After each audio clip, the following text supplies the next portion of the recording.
ইমোতে কল আসলে মোবাইলের স্ক্রিনে শো করে না, এই সমস্যা কিভাবে সমাধান করবেন? দেখুন, আপনাদের ইমোতে যদি কেউ কল করে আর যদি মোবাইলের স্ক্রিনে না দেখা যায় তাহলে কল কিন্তু রিসিভ করতে পারবেন না। সেক্ষেত্রে আপনাকে কে কল করেছে সেটাও কিন্তু আপনি দেখতে পাবেন না যদি আপনার স্ক্রিনে শো না করে। তাই এরকম সমস্যা যদি আপনার থেকে থাকে, কল করতেছে অথচ আপনার মোবাইলের স্ক্রিনে শো করতেছে না, এই সমস্যা কিভাবে সমাধান করবেন চলুন সেটাই দেখিয়ে দিই। তাই মূল ভিডিওতে যাওয়ার আগে ছোট্ট একটা রিকোয়েস্ট করব, শুধু ভিডিওটিতে একটা লাইক দিবেন আর ভিডিওটি শেয়ার করে রাখবেন, প্রয়োজনে কাজে আসবে। তো আপনার ইমোতে কল আসলে নোটিফিকেশন শো করে না, অর্থাৎ মোবাইলের স্ক্রিনে শো করে না, এই সমস্যার সমাধান করার জন্য সর্বপ্রথম আপনার ফোনের সেটিংস ওপেন করবেন। সেটিংস ওপেন করলে আপনাকে এরকম ইন্টারফেসে নিয়ে আসবে। এখন এখান থেকে আপনার ফোনে যে নোটিফিকেশন সেটিংস আছে, নোটিফিকেশন সেটিংসটি ওপেন করবেন। নোটিফিকেশন সেটিংস ওপেন করলে এরকম ইন্টারফেসে নিয়ে আসবে।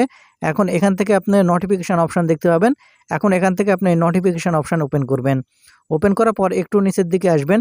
একটু নিচের দিকে আসলে এখানে আপনারা দেখতে পাবেন নোটিফিকেশন অন লক স্ক্রিন। আপনি এখন এখান থেকে নোটিফিকেশন অন লক স্ক্রিন এটা ওপেন করবেন। করার পর এখান থেকে যে প্রথম যে অপশানটি দেখতে পাবেন, এই অপশানটি এখান থেকে আপনারা সিলেক্ট করে রাখবেন। এটা হয়ে গেলে আপনারা এখান থেকে ব্যাক বাটনে ক্লিক করবেন। ব্যাক বাটনে ক্লিক করে আসার পর আপনার যে ইমো অ্যাপ্লিকেশনটি আছে, আপনার ইমো অ্যাপ্লিকেশনটির উপর আঙ্গুল দিয়ে ট্যাপ করে ধরে রাখবেন। তাহলে এখান থেকে ইমো অ্যাপ্লিকেশনের উপর আঙ্গুল দিয়ে ট্যাপ করে ধরে রাখলে এখানে অ্যাপ ইনফো অপশান আসবে। আপনি এই অ্যাপ ইনফো এই অপশানটি ওপেন করবেন। অ্যাপ ইনফো অপশান ওপেন করলে এখানে প্রথমে যে অপশানটি দেখতে পাবেন নোটিফিকেশান, এই নোটিফিকেশান ওপেন করবেন। করার পরে এখানে যদি এই যে অনেবল বাটনটি দেখতে পাচ্ছেন, এখান থেকে এই অনেবল বাটন অবশ্যই এখান থেকে অন করে রাখবেন। করার পরে এখান থেকে যে নিচে দেখতে পাবেন কল বা অন্যান্য যে নোটিফিকেশান বাটন আছে, সবগুলো এখান থেকে একটা একটা করে অন করে দিবেন। যদি অন না থাকে অবশ্যই অন করে দিবেন। অন করা হয়ে গেলে এখানে যে বাবলস অপশান দেখতে পাবেন, আপনি এই বাবলস এই অপশানটি ওপেন করবেন। ওপেন করার পর এখান থেকে উপরে যে অপশানটি দেখতে পাবেন অল কনভারসেশন ক্যান বাবলস, আপনারা এটা এখান থেকে আপনারা সিলেক্ট করে দিবেন।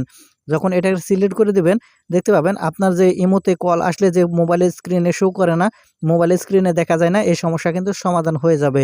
তো বন্ধুরা, এই ছিল আজকে ভিডিওটি থেকে কিছু শিখে থাকলে আমাদের চ্যানেলটিকে সাবস্ক্রাইব করে সাথে থাকবেন এরকম ইম্পর্টেন্ট ভিডিওগুলো সবসময় পাওয়ার জন্য।